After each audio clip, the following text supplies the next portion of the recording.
Well, hello, creatives, community, and kind folks. Welcome to RPG with DBJ. I'm your host, DBJ, and I'm just brushing off the dust because I was away for yesterday and Monday, Tuesday. Wasn't here, able to do the show because I was in northern United States, up in Cleveland, to watch the eclipse. So, just want to talk a little bit about the eclipse and then kind of related to many of the subjects that we talk about on the show. So why the heck not? Um, an eclipse, the one of the it was estimated that 30 million residents of the United States and Mexico and all the way up into Canada were able to see this event. Pretty amazing to see such a thing up close.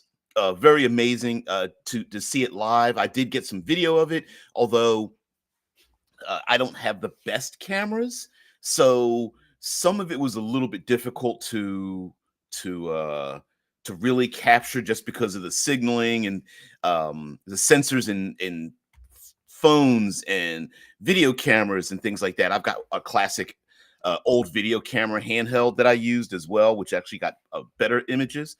But in total, the experience was amazing. I was able to sit on the lawn outside of a place known as the Rock and Roll Hall of Fame, and there's a Cleveland Science Center, and right next to it is Paul Brown Stadium, it's a football stadium, and it's like anyway, a lot of people. Yeah, it was really amazing, really amazing. Yes. You're so funny. Yeah, more important, did the attack on the Fire Nation succeed? Yeah, not at this time. Yeah, the for those who don't know, and I'm sure you guys already know this, but for those who don't know, an eclipse is essentially one of the largest shadows to be cast on the Earth. So the moon is in moves in such a way because the moon orbits the Earth in an elliptical manner. It is at its closest point, and eclipses happen all the time, to be honest with you. But most of the time, because we only live on 30%, there, there's there's only land 30% of the earth, and even on that 30%, very few of us live on all of it. So there are eclipses that happen across our oceans all the time, or they happen at a period of in a location that, although it does cross land, most people wouldn't be able to see it. And so this time the earth was at its closest point to be able to cast a shadow, and that circular shadow or um, ovoid shadow moves across land. And this time in 2024, April 8th, that shadow was able to move across the land. And so, yeah, it was it's pretty amazing. And the strange thing about it is you need glasses because as the moon moves into place in front of the sun, if you were you would burn out your retinas by watching the sun, but also the sun is so bright that the partial eclipse, you can't see it without the glasses because the sun's rays are so powerful that even with the shadow moving across the sun, it still wipes it out. It still just is one big blur until it happens. So yeah, and most of the people in the pathway, like they canceled schools, people had the day off. Most businesses had signs up that basically said, depending on the time period in where you live, like where I was at, it was from 3 p.m., 3:05-ish p.m. to about 3:20. And they said, hey, we'll be closed during this period of time to allow the employees to go outside and take a look. So, yeah. Yeah. Demi says there's a lenticular effect. Yeah, it's basically, have you ever seen, we've seen lens flares before, and that's exactly what happens. So even as the sun moves across, even as the moon moves in a pathway to block our vision, you still get a lens flare. So you don't actually see it unless you've got the glasses on. And then, but once the moon superimposes itself, you get that ring of fire effect. I'm sure there's images I could call up, but you guys know what it looks like. And once you get that thanks Google. Sorry, Google put up a threw up an eclipse image, but yeah, it's pretty amazing. And to actually see that ring of fire to see the full ring and the little oh, what would you call that? I'm gonna call it the diamond ring effect. Um, it's like where you see the sun starts to poke itself out from the edge. To see that happen in very slow motion is really amazing. So yeah, got a chance to see that. But yeah, no demons this time. Um, no kinds of like I don't know what you call that. Uh, I unfortunately wasn't somewhere with a lot of nature, so plants and animals react to the sudden change in the darkness. From what I understand, like animals that normally come out in the dark, like bats and owls and things like that, will come out at that time. Some of the more intelligent species of animals will react in strange ways. I know here in Columbus, Ohio, the zoo, they wanted to take lots of details about the uh, the animal's nature, what they're doing, their behaviors, and things like that. Yeah, within the Ring of Fire. Yeah, the only other RPG worth talking about when we're not talking about Obsidian Star. I agree with you there. And that game is an unsung hero. Most people don't know about it, but yeah, one of the best. So sorry, wolf and bat attacks. Someone who knows a lot about that kind of thing. Yeah. Um, uh Dead Man is bringing up, oh man, the reference. Oh no, come on, Dead Man, you gotta. My brain is going crazy. Anyway, for astronomers, it's also a great opportunity because once it blocks the sun, they're able to get imagery that not able to obtain at any other period of time. Um, so very cool, very cool, very cool.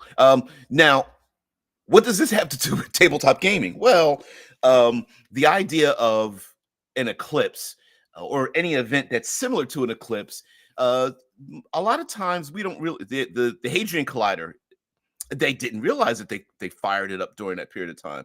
I wonder if the sun has and the blockage of the sun has anything to do with that. And it's strangely enough in science fiction, there's plenty of eclipses, but they aren't often referred to in the same manner. The very first Star Wars movie, there was a moon-like object that was on the other side of a planet, and it was going to move into position and things like that. One stellar object superimposing itself over another stellar object to be seen or not be seen happens a lot, and I think we could, if we wanted to, we could use that for storytelling elements. Like for example, if the sun is sending out, I don't know, anything from solar flares to affecting cosmic rays to blocking radio signals or causing all those kinds of disruptions, having an event happen during that time, whether there's like a coronation or festivals or a heist that takes place during that time, simply because there may be, a 4-minute blackout of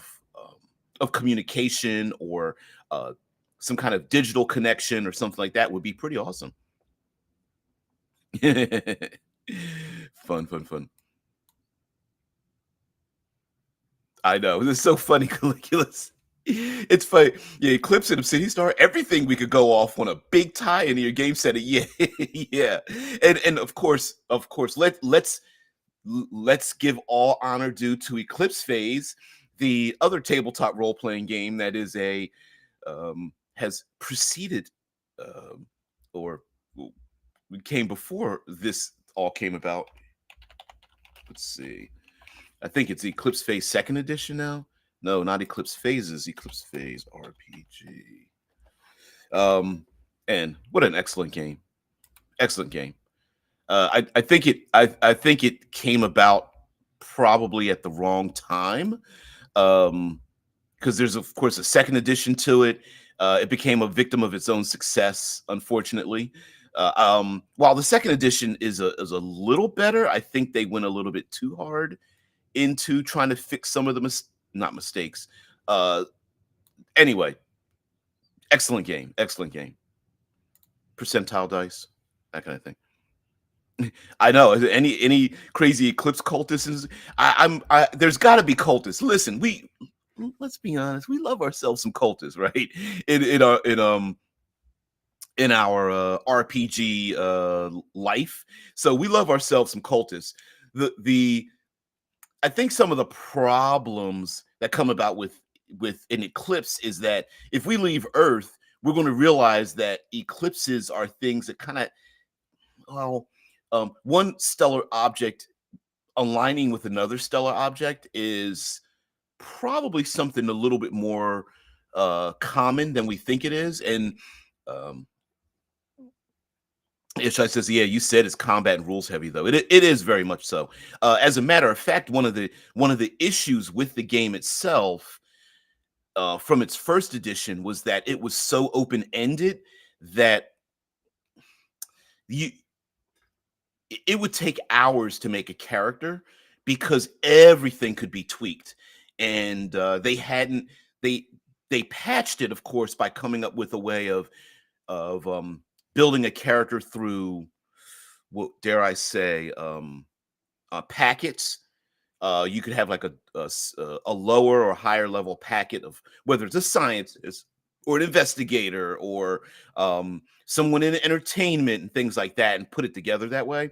But it was a little too late. And let's be honest, like posthumanism, thinking about posthumanism and all the changes, it's it is as alien to us today as people 200 years from our past would think of us today. So if we think about what the our solar system and what society would be like 200 years from now, it's very, very odd to think about it. I mean, how do you make a character whose physical body and even their mind really isn't their own, and it's kind of like it's like equipment, you could just change it around. It's difficult for some people to put themselves in that position. So yeah, overlapping is common. To canceling each other so exactly out like our moon does the sun is quite rare. It is, as a matter of fact. While there are more eclipses than we think happen across the Earth's surface, essentially a big round disk that blots out the sun. Um, the fact of the matter is, even though there are more than we picture ourselves because of where we live, it is still a rare event. So it was pretty amazing. I mean, to be a witness to it, because the next one here in the United States is in 20 years, 2024. Let's see, Eclipse, say 2044. And let's see, look at that pathway. Um let's see. Not exactly sure. This one, the next solar eclipse that can be seen from the US will be on August 23, 2044. Starting in Greenland, the eclipse will travel through Canada before ending around sunset in Montana, North Dakota, and South Dakota. So the it'll pass through America's hat. That's effed up. No, but yeah, it'll be the upper reaches of the United States and Canada. So yep, yep, yep. So that's what it's saying. This particular eclipse was pretty. I had been planning it for like 5 years. So yeah, overpaid in hotel rooms and things like that. Yeah, did the whole thing, but it was pretty awesome. So pretty cool. Yeah, Drew's game. We're gonna have to do a show about that, because I know she's been working on it for quite a while, and I'd like to know what it's about. There's so many different uh tabletop role playing, what will I say, um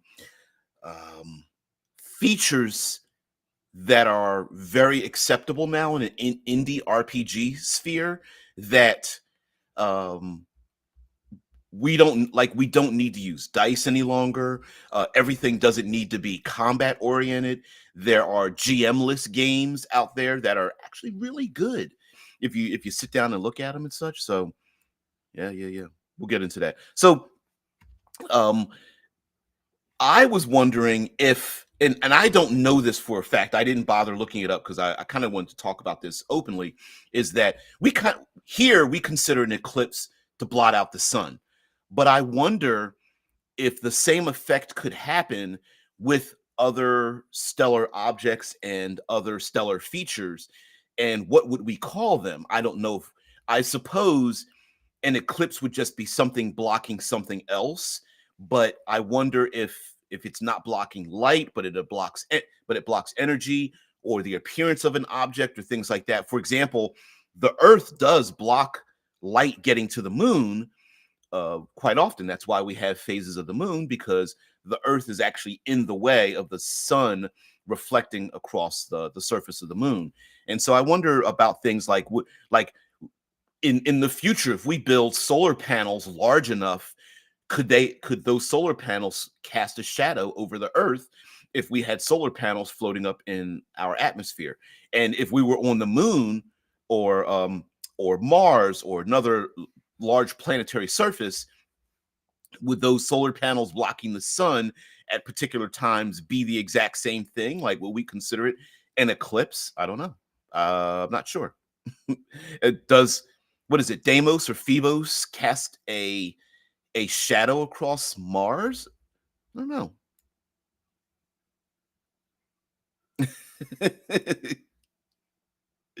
Yes. Yeah, oh shit, Lord, you're so funny. Yeah, yeah. We will have to travel northward to see it. Yeah, yeah. 20 years from now, I don't, man, I'll be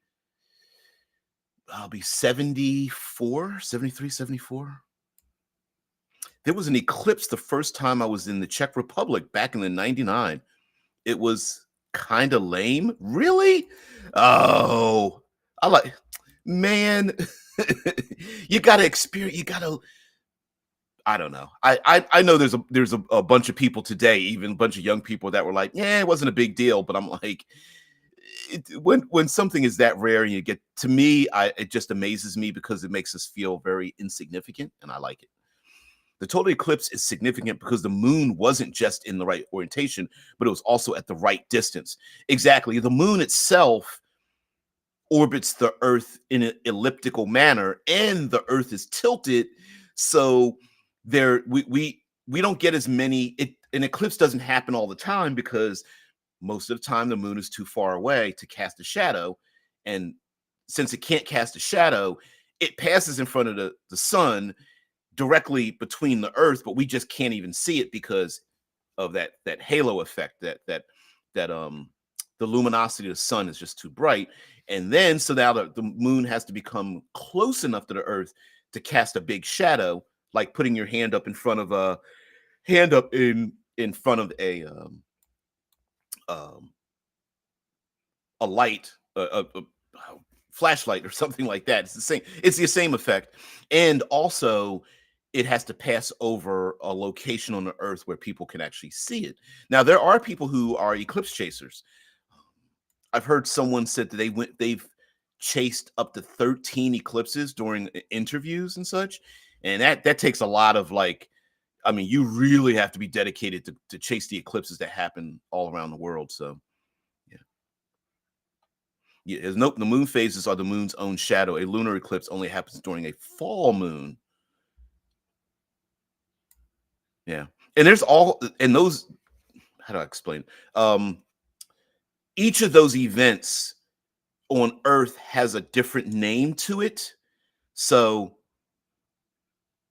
I wonder what we would call them if we were in some other stellar location from Earth, right? Like like if we were on Mars, would those same events happen? And then would we even call them those things?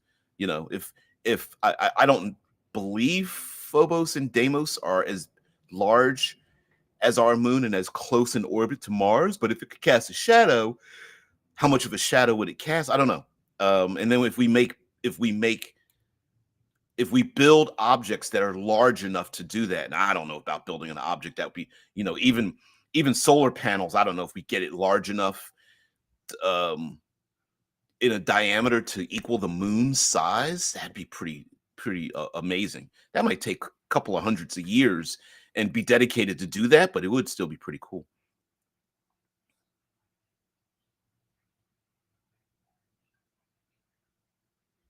Oh, you're so funny.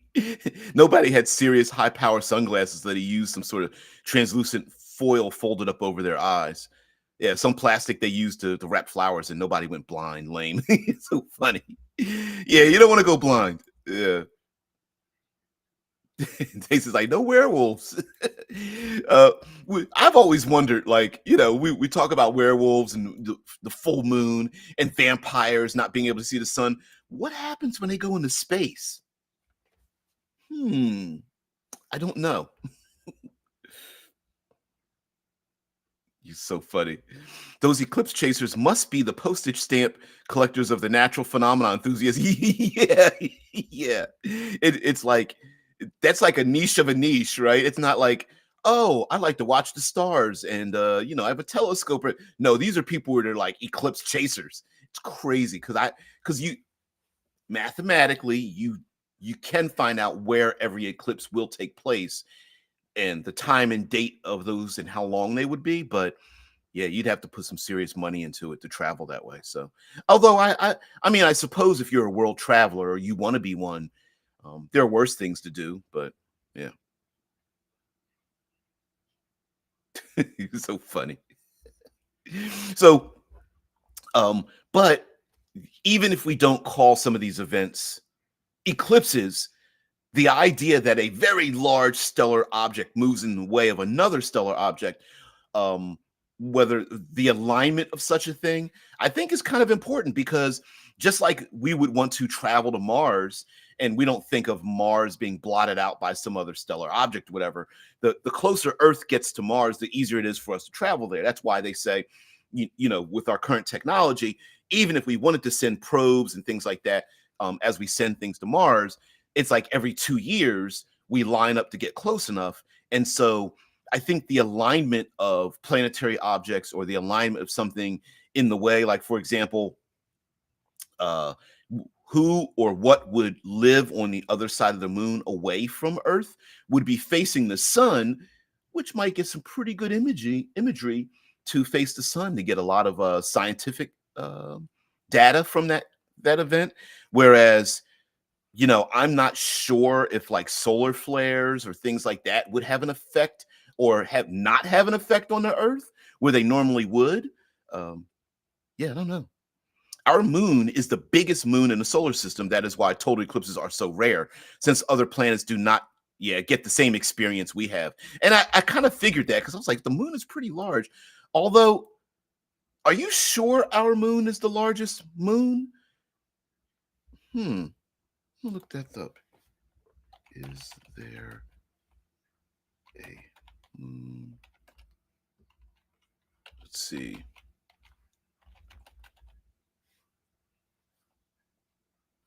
Hmm. Not that's not the question I want.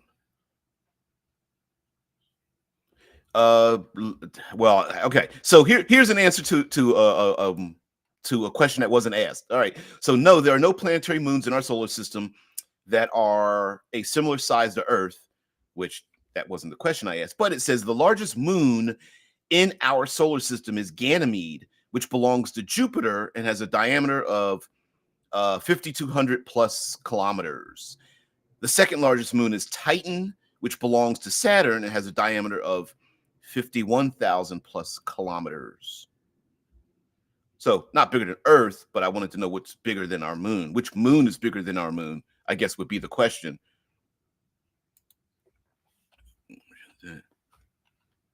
Than Earth's Earth's moon. Yep, yep. Titan and Ganymede, 2%. Titan is bigger than Earth's moon and larger than even the planet Mercury. Is That's from NASA Science. Hmm.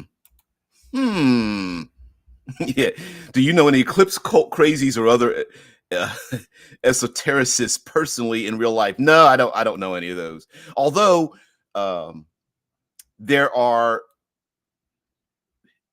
there were some religious individuals performing their particular religious um, dogma at the at during the eclipse. So maybe there was a little bit of that. They weren't wearing Birkenstocks and linen, bleached linen robes or anything like that. But yeah, they were out there. Mm-mm-mm. Mm-mm-mm. I do agree with it. Right, Drew. Um, Drew mentions that should have said one of the largest. It is compared to the planet, though. In comparison to the planet. Yep.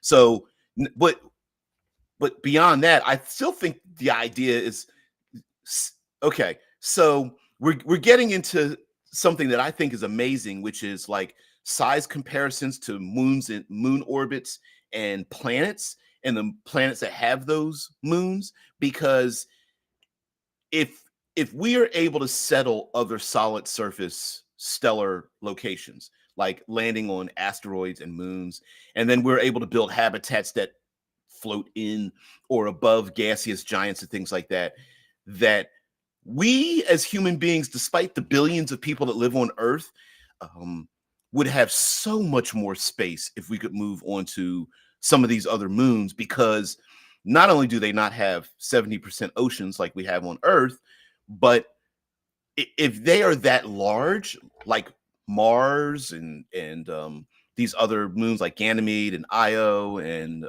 Europa and Titan and so on and so forth, it would be very easy to spread trillions upon trillions of people throughout our solar system.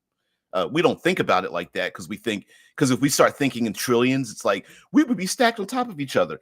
And it's like we've barely scratched the surface of filling up the space on Earth itself, the living space, So we get to a moon, it's like, you could hollow that damn thing out and spread across its surface and all that kind of stuff. So, yeah. Yep.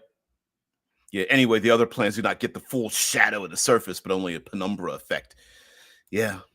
And like I was saying about a full eclipse with the blacked out ring, the blackout sun kind of stuff, which is funny because um to go into that, the reason why I went to the Hard Rock, jeez, not the Hard Rock Cafe, the Rock and Roll Hall of Fame Museum, was because they were playing nothing but songs related to the eclipse. So, Total Eclipse of the Heart, Blackout Sun, there were a ton of other songs. Um, what was it? There was the Journey song, When the Lights Go Down in the City, and things like that. All these kind of things. So they were playing every song that had like sun, moon, stars, orbits in the title. It was pretty fun. It's fun because they're just playing music outside, so it was cool. A wicked moon goddess worshiper girl ended up ruining the life of my best friend from college back in the day. She was relatively hot, though. Isn't that the case, though? Isn't that really? I mean, you gotta. Yeah, we only accept the crazy from the cute ones, don't we? To be young. Yeah, Karen, Pluto's moon is the largest in relation to the planet, though Pluto is a dwarf planet. Yes, yeah, you're absolutely right. It's like um Charon, Karen, whatever. Charon and Pluto are like sisters of each other. They're it's kind of weird because like one is almost is close to the size of the other one. Yeah. Charon is more of a dwarf planet itself. Yep. Wait, I mean Karen. Bad Moon Rising. Yeah. Yep. Yes. Bad Moon Rising. Oh God, I can't remember all the songs. And it's funny because you start listening because the music's playing outside and they had things outside and stuff. And you listen to the music and you go, yeah, I know that song. And then you realize what the lyrics are or the chorus or something, and you go, of course they would play that song. Like, what was another one that God, I can't remember. Um Bad Moon Rising. Da, da, da. Anyway, yeah, a lot of classic rock, things like that. And let's see, where is the let's see, Rock and Roll Hall of Fame. And strangely enough, the Rock and Roll Hall of Fame is located in Cleveland, here in Ohio. What's also known as the mistake on the lake, which is crazy. But yeah, there's here's some images, a little bit bigger there. Looks like a bit of a pyramid. Long live rock, right up there in the front. Let's get one that's a good image. This is about what it looked like um with the crowds and stuff. Was that it? Yeah, that's it. So this big glass-like pyramid-like structure is the Rock and Roll Hall of Fame. Um it's a walking tour, so you go inside of it and then it winds its way up to like the fifth or sixth level at the top, and then you descend back down. So and this glass enclosed structure is part of it. So there's lots of stuff in there. And it does rock and it's not just rock and roll, but it's like rock and roll, classic rock, hip hop, um, all kinds of like niche, rebellious type of music, and dedicated to that kind of thing. And then to the of this image to the left of it, the buildings there are that's the Science Center, and there's a dome to the very left of this image that I highlighted, and then behind that is a football stadium for a football team known as the Browns. So United States football team, not soccer. So not the original football. So, yep, yep. Mm, mm, mm, mm, mm. That's true. Yeah, Shice, I do agree with you. Yeah, it's kind of sort of hate speech now. Yep. Mistake on the lake, like going speedboarding at night and getting decapitated when you run to the dock. Yeah. I don't know if that when or if or how that's ever happened before, but I would hate for that to be a thing. That sounds horrible. That sounds absolutely horrible. Hand egg, they call it here. I've never heard that term before. Hmm. Yeah, the mistake on the lake. Yeah, Cleveland. Many famous people here in the States have come from Cleveland, as a matter of fact. Um, uh, John Glenn, astronaut, very famous here, is from Ohio, and there is a place called NASA Glenn that is dedicated to scientific discovery and things like that. As a matter of fact, while we were there, the Science Center had a number of things brought outside so that we could see it outside. So for example, there was a science group that 3D printed surfaces of the moon, and were using high res technology to get images from the moon. I got a bunch of postcards of the moon, and they were able to zoom in on footsteps and the landing of places on the moon. So yeah, not you can't. Howard the Duck is from Cleveland. No doubt, no doubt. I would not dispute that at all. Uh, but yeah, the that was pretty amazing to see close-up images of the actual footsteps of the people who landed on the moon, and that a group that was there who are you know armchair astronomers were able to take those pictures and they were giving them away for free. That was kind of cool. Mm-mm-mm. Charon is 57% of the diameter of Pluto. Oh wow, that's like a little bit over half the size. Charon is 754 kilometers in diameter, while Pluto is 1,400. Ceres is 583 kilometers in diameter. So Ceres is pretty damn huge too.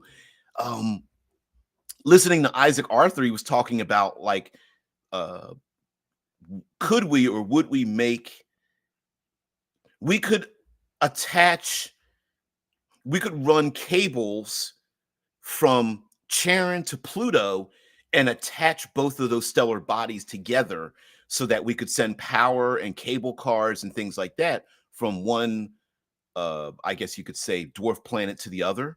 Although we probably need better words. Even Neil deGrasse Tyson was saying that we have improper words to talk about the size and structure of these stellar bodies. Like what is a planet versus a dwarf planet? Like what's the size cutoff? I don't know. Yeah, but the internet told me the moon landing was faked, except for the fact that you can actually take a telescope, look up into the sky at the moon, and see the objects that were there. So, kind of disproves that. You know. Oh wait, I'm sorry. The Earth is flat, so you're actually looking up at the ceiling. Yeah. One of the few American films that was allowable under communism. Wow. Howard the Duck? Are you serious? No, no, no. Well, it did make us look pretty idiotic, so I guess that does count. Yeah, that oof, man. Oh well. So anyway, um I do wonder if we would ever if humanity would ever make objects large enough to create an eclipse, and then if you eclipse something out, is that a good thing or bad thing, right? Like, so let's take Mars for example. So yes, the sunlight has to travel further, although Mars does have a thinner atmosphere. So would we get more sunlight or less sunlight on Mars versus Earth? I don't know. It wouldn't be filtered, but if yeah, indeed, the moon is only matte painting on the firmament. Exactly. Hey, all we have to do is build a ladder tall enough, and we can lay on our back and paint the moon in and paint objects on it that we want. Right? Yeah, if the Earth is flat, then that means the moon is like a flat disc on the ceiling or something. Yeah, Deadman says Howard the Duck is a Marvel character. He sure is. He's been in Guardians of the Galaxy multiple times. Sure has. Sure has. Smoking a well unlit cigar. I think He's friends with Cosmo the dog. I believe. I think it's Cosmo. Yeah, it portrayed our capitalist rivals in a uniquely unfavorable light on many levels. Well, eh, we listen. We don't need help painting ourselves in unfavorable lights. We do that in reality all on our own. We don't need help from Howard the Duck the movie to do that. Yeah, Howard the Duck is the best character to play in Xenophobe. I'd never heard of that. Xenophobe. It's crazy. So but I do, but in all honesty, really, like I do wonder about like I'm sure we have technologies that allow us to get around these effects. So just because the moon blocked out the sun doesn't mean like our cell service didn't go down. We didn't have radar problem, disruptions or things like that. But if we become extra stellar, it is possible that we could have space stations, and habitats and things like that up in upper orbit. And if the moon interposes itself from the sun and a space station is powered by solar panels, it could disrupt it for a little bit. Now, 4 minutes, I think maybe you're living a little bit too close to the edge of death if it only takes 4 minutes of totality to block out your space hab and cause all kinds of disruptions. But we love playing tabletop role playing games, and nothing more exciting than to disrupt the lives of our player characters.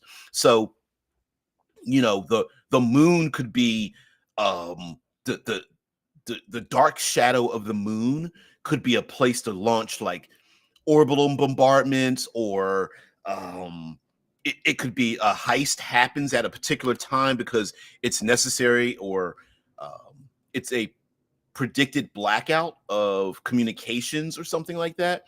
I would understand that solar powered beamed energy probably is backed up in batteries and things. But if you have to go to battery power and someone hacks into the system to cut the battery power off, knowing that they couldn't normally do it because you're getting energy from the sun. But if you block out the sun and now you're on secondary power and then you turn that off, then that would be pretty interesting to shut the power off for, 4 minutes, which would surprise people, but I think people wouldn't really panic too much.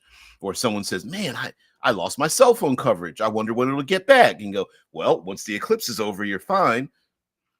And what a great time to have a heist game or something.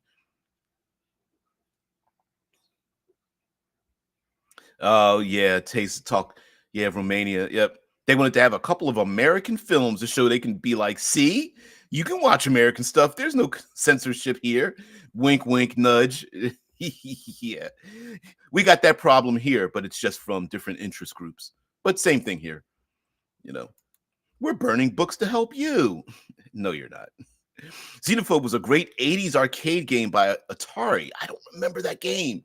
Where you have to free a moon base from a hive of xenomorphs. Realistic by 80s standards, but it is a comedy too. Masterpiece. Ooh. Xenophobe. Huh. Hmm. Huh. Let's see. Xenophobe? Did it come up? Nope, nope, nope. Let's see. 80s. Let's see if we can find some image here.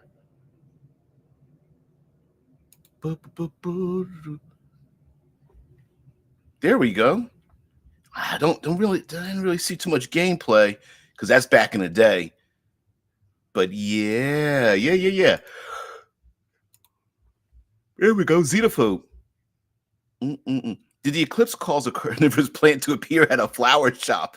There was some allusions to that effect. Yeah, but no man eating plants at flower shops, unfortunately. Maybe due to a lack of people to feed it. The character for the game Xenophobe was Dr. Quack. Really? Really?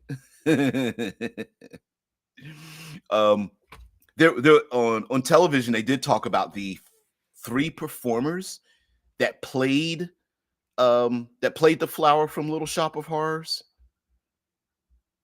Yeah, it was pretty cool. So, oh man. But anyway, guys, I will have some photographs available. I still haven't uploaded them. I do have a video, of course, video of the event. I was hoping to have a time lapse video of the entire thing, but somebody stepped in the way of my camera, and I was a little bit upset about that. So yeah, it was a little bit. It unnerved me a little bit because I was like, "Wait a minute, get out of the way of my camera!" But people were excited, so I wasn't too upset about that. But yeah, the clip's pretty cool. Yeah, you can play Xenovobe on an emulator in your browser. Kind of complicated by arcade standards, but it's worth it. Thinking Man's Quarter Muncher. Cool. Cool. I like games like that. I really do. I really like games like that. I think another thing. Yeah, listen, you talk about somebody who likes to drop a few. Why is it doing that? Sorry. There I am, because I'm down in a am I down at the bottom? There I am. So the the what's strange, what I love about this image, uh talking about the partial and total totality. So let me use this map here of the United States. So uh the this path of totality is where the circle of the moon moved across the United States, and I'm going to put the finger, yeah, I'm going to stick the finger right up in here. Is you can't see it, but it's Lake Erie, and right in here is where I was able to see the eclipse, and it moved from uh, the southwest up through the northeast as it began changing its shape a little bit into an ovoid as it started moving across the earth. And there's another image I can pull from the partial totalities. They have a band. I just saw the band. It just came up. Oh well. I didn't see it. Where's another one that's a little bit more clear? There we go. Cleveland, Ohio, right here. Buffalo, New York, and such. These are the major cities. Although technically, you could if you found an open field somewhere that wasn't on somebody's property, or like you could drive to the local Walmart and just sit out there and watch it. Like it doesn't happen at a specific part. It just keeps moving. But even with as the size of the moon, it still only makes a round circle that just happens to move across the planet. And and it's just basically a giant shadow. So it's kind of cool. I wonder if you could time, like if a bad guy could um time the eclipse so that you couldn't see something maybe launched from that period, like using the moon as something um to block the imagery so that you couldn't focus in on it. I don't know. I think a bad guy would probably want to do that. Launch some kind of like orbital strike or something like that. You don't need to. Better image there. There we go. I don't know. Just seemed like you guys. What? Thanks, Drew. I think power bottom. You're so bad. I think you know what we might have to start my OnlyFans and get you guys to sign up for it. That's what I'm going to do. Drew, you're the one. It's your fault. Yes, eclipses are good times for bad guys. Not here though. Well, I mean, I mean, you can always look up the paths of eclipses from around the world and just find out where they'll be. Now, listen, we're tiny specks on the Earth, so it just so happened that it was a 2-hour drive for me, so not a big deal. But it's pretty easy to navigate the United States. You just get in the car and keep driving till you can't drive any longer. Uh, Not very many things except for a few toll roads here and there, but you can just drive across the United States. No big deal. Um, Other places, it might be a little difficult to get around and stuff. Bottom destroyed. Okay, we're getting into some dark territory. Um, I'm not sure which is worse, being bottom slapped or bottom destroyed. Because if you think about it, I mean, if you're going to bother, you might as well go all the way, right? Like, why bother doing it if you're not going to? Oh man, thanks, Drew. Uh, it wasn't. It was a 2-hour. Well, first of all, I chose to drive 2 hours, but it was partially. I wanted to be under pure totality, and the moon is literally sends a disk of darkness across the earth, and so I didn't want to be on the edge of it. So Columbus, Ohio was partial, and I wanted to be under full, and I also wanted to be at the Rock and Roll Hall of Fame when it happened, with the music and that kind of thing. So it was all of that. I didn't have to travel that far. Maybe an hour away would have been better for me, and just find a random supermarket parking lot. But I kind of wanted to be around a bunch of people and recording it and things like that, and spend the night and stuff, make it a little bit of an adventure. So yeah, I'm off this week. So yeah, I was off Monday, but we stayed Monday, so we didn't have to go through any traffic. Surprisingly, it wasn't that much traffic on the highways anyway, but they were expecting traffic to be backed up, people pulling off on the side of the road. So, yeah, I mean, there were all kinds of warnings and everything. Everyone was off school, businesses shut down. So that was a big deal. But yeah, spent a lot of money. It could have been cheaper in hindsight. Hey, 20 years from now, we're going to take our folding chairs and stop in a parking lot if we ever have to do that. Although we'd have to drive up north, so maybe not. I don't know. Pure totality. I just wrote a song about that. Heard kids and government employees hard to stay home. Not to. You're so bad. Yeah, yeah. You don't want to. They call them eclipse glasses, but technically they are sun blocking glasses, because you can take the sun blocking glasses off during totality, so you can actually look up at the sun or what is blocked out. You just see that ring of fire. So yeah, yeah. So the glasses are used. Let's see if I can get this image here. So this big bright spot just as the moon moves in front of the sun is the thing that burns your retinas out and can burn out the sensors on digital phones and photography equipment. So that is why you need the glasses so that you can actually look up at it until the moon moves over to it and it looks like this. In which case, you get that little the corona effect, and then it doesn't burn your eyes. But then once the moon moves over top of it, you start to get some of the more it, you get this effect where once actually this is a pretty good image here. This is a pretty good image. So the first one, two, three, four images here are what you see through those solar glasses, those eclipse glasses. This is where it's the eclipse glasses that are supposed to do what they're supposed to do only allow so much solar energy through.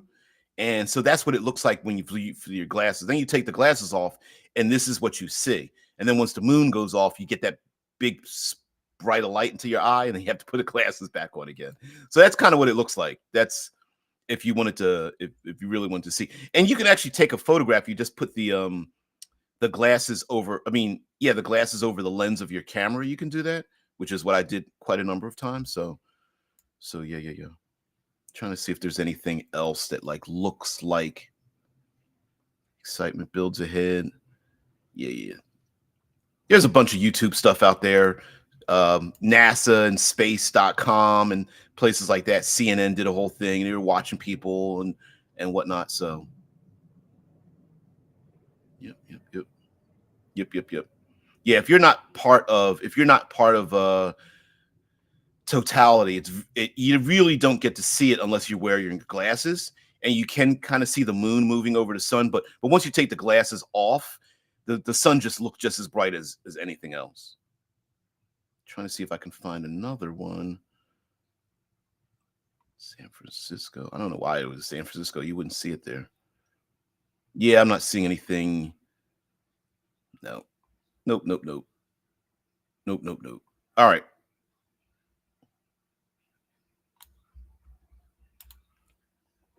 And here, visually speaking, you can see where they have the percentages of the totality. So if you're outside in these other bands, you could see about 80% of it, and then 60, 40, 20%. So most of the United States, if you had eclipse glasses, you could put them on and see the moon move in front of the sun.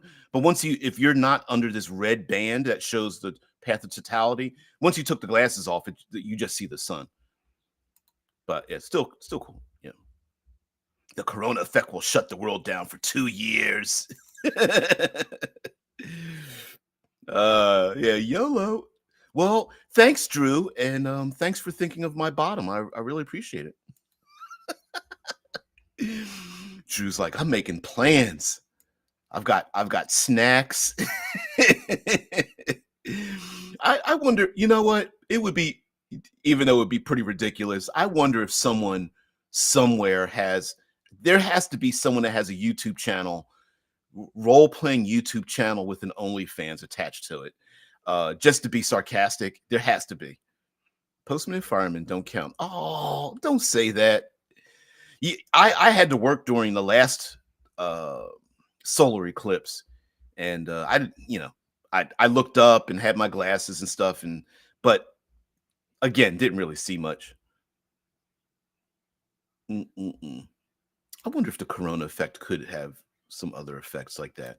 Like, I wonder if during an eclipse, are there technologies that actually get better? Well, I guess if you're on the other side of the moon facing the sun, you'd absorb all of that solar energy, but that happens every day.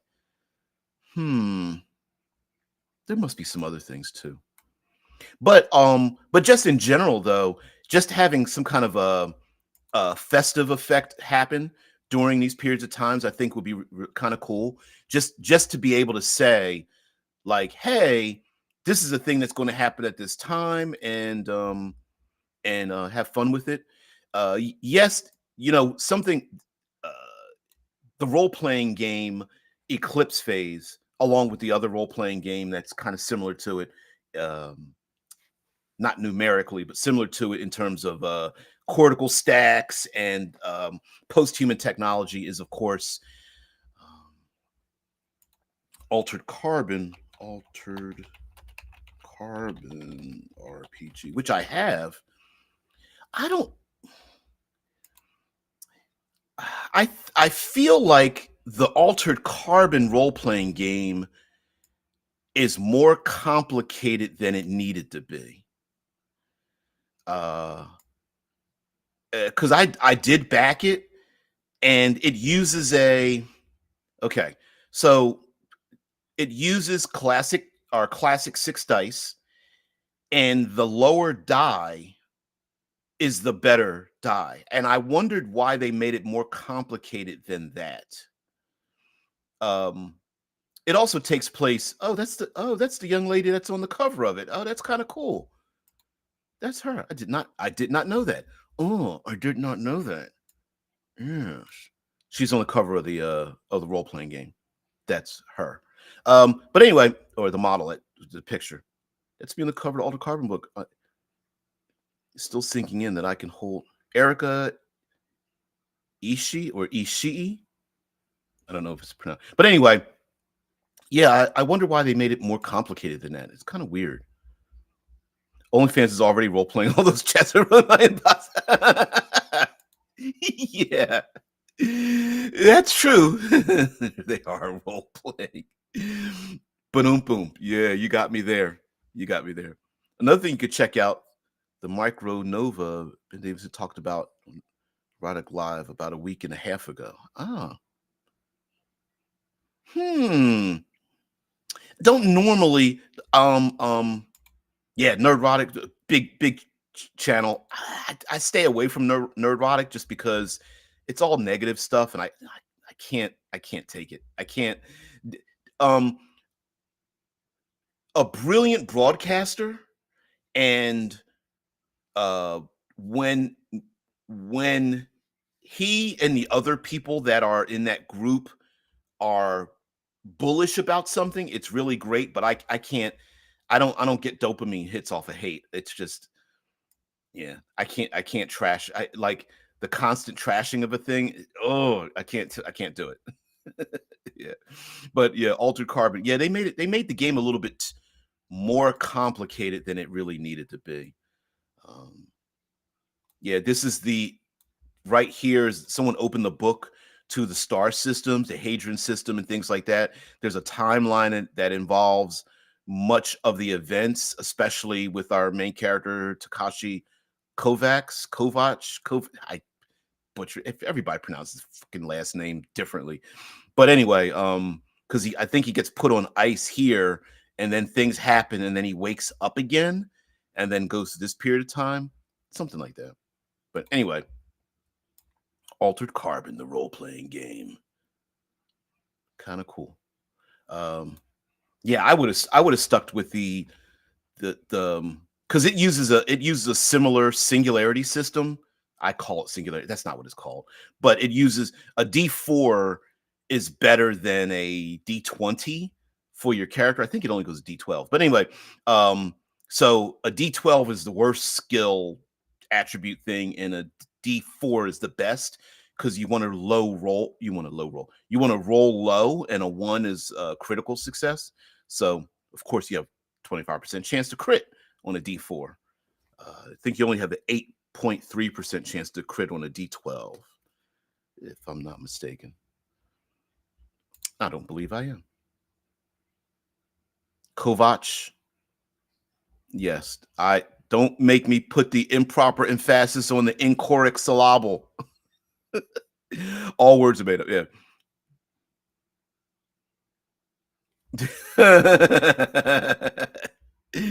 That would be funny. I don't know. Yes, it would just be fun and just in name only to do it that way. Although it's Hungarian. CS is CH in Hungarian, like CH Kovac, because it looks like Kovac, Ash, but it's actually Vach, Kovac. But even in the show, listen, if you watch the Altered Carbon show, everybody pronounces his last name differently. Every character has their own different pronunciation for it, and he never corrects anyone. Not that he has to, except for putting flechette rounds in their forehead. But yeah, but yes, thank you. I can't remember what hit. Well, do they ever tell you in Altered Carbon what his real background is? Because he has a name, but it may not correlate because I don't know, the world is different. So I don't remember his nationality, his origin. Although really that doesn't even matter because it's so far in the future that your name and your origins don't really have to match up at all, even though in our present world it kind of works the same way. Yeah, the series had 4 different pronunciations of his name. Thank you, Dead Man. Yeah, they sure did. Cause even doing that is like, is it Kovacs? Kovac? I'm pretty sure I threw out another 7 just in a couple of seconds. I did it. So yeah. Mm-mm-mm. Mm-mm-mm. Cool idea too. The television show's all right, but and Altered Carbon did go in areas that like for a television show, very noir effect. Altered Carbon role play. Oh, there's a 3-hour, almost 4-hour game. Okay, talking about the game. That's where Digital Human Freight came from. Um, they really showed you what are those things called? Cortical stacks look like, which apparently cortical stack is a thing that isn't um, Eclipse phase. The difference between Eclipse phase, the RPG, and Altered Carbon couldn't keep as a word. So I guess cortical stack is not in. You can't copyright it. So yeah. It mentioned in one of the episodes of the first season, his mother was Japanese and his father was Hungarian. Okay, okay. I wasn't sure if it was a mystery or not. I couldn't remember. YouTube is disappearing. My most important comment ever. There are people out there who talk about how YouTube is killing their channels and things like that. And because you guys are overseas, I can guarantee you that because of YouTube's owner, Google, they're probably blocking, depending on your region, they're probably blocking certain things. Now that some of that could be governmental, um, or it could be on behalf of YouTube and other things like that, blocking you guys getting your comments blocked. So I don't know. I mean, we've got a bunch of Listen, I'm on what is it, Restream? So Restream could be doing their own thing, but I doubt Restream even knows what the hell's going on. So where's the Restream? There it is. There's a Ukraine thing. Um, so Restream itself could be blocking it. That's one thing. And then you got YouTube, and then you got Google, and then you have regionally, like governmentally wise, like we don't want these certain comments put out there. And then we have the algorithm itself. So put all that stuff together and who the hell knows. So sorry guys. Well, anyway, let's take us out of here, guys. Thank you very much for being part of the show. I just wanted to talk just generally about the eclipse and the event happening, and just talk to you guys about it. It's kind of cool. And just basically like sometimes we don't give ourselves enough credit to be influenced and be enamored by the things that are around us to give us that mind fuel to be creative.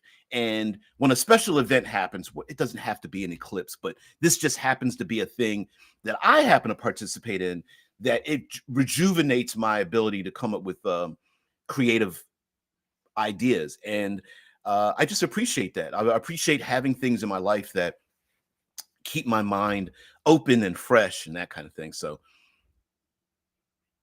it could just be yeah, an AI system's like, thank you for that comment. I'll take that, mind you. An AI system made up of nothing but like lost comments and unmatched socks. Yeah, that would be pretty fun. And AI is like, I've assembled you know, I've assembled a machine made out of socks that don't match. Comments you've lost on the internet. That's all I believe in. I eat those comments. I eat your comments for breakfast. No, what is it? What's the thing? I drink your milkshake. Yeah, there will be blood. I don't know. Well, anyway, guys, thank you very much for being part of the show. Well, we will talk tangentially about the eclipse. We'll talk about other things by the end of the week. Um, what I was thinking about next week and moving on is the concept of the Fermi paradox. So, for those who don't know, the Fermi paradox is that mathematically speaking, our universe should be filled with sentient life because the there are so many galaxies with so many planets, so many stars surrounded by so many planets that there must be other life on those. And even though we are rare, that intelligent life is rare, even with that, it should still be teeming with life because the chances of, like, air quotes, winning the lottery, there's so many stars and planets and galaxies out there with those planets and stars that there's multiple times to win the lottery, as it were. So yeah, I got a publicity scheme for you. Let's talk about tomorrow. Okay. I hope it doesn't have anything to do with my bottom. OnlyFans Thursdays. Oh, hilarious. I think just even so, for those who don't know, that from what I understand, OnlyFans does host non-illicit materials, but the fact that it hosts so much of it just means that just even having the concept of it just means that it sounds cool. Thanks, Drew. Yeah. Drew with the backhanded compliments. Like, wow, that outfit looks really good on you. You didn't pick that out yourself, did you? Boy, you're really polite and nice today. Wow. That's not normally like you. Rebel Moon Part 2, The Scour Giver, will be coming to Netflix Friday. Wah wah. Yeah. Mm, yeah. Out of the Scar Giver. Whatever. Um, Benas says the furry paradox. Why do these wannabe carnivorous animals not devour each other? Well, you know what? Maybe maybe we could make our own film about that. Mm-mm-mm. Furries destroying each other. Some kind of wolf or feline predator starts sniffing out the rabbits and bird furries, and it's like, yum.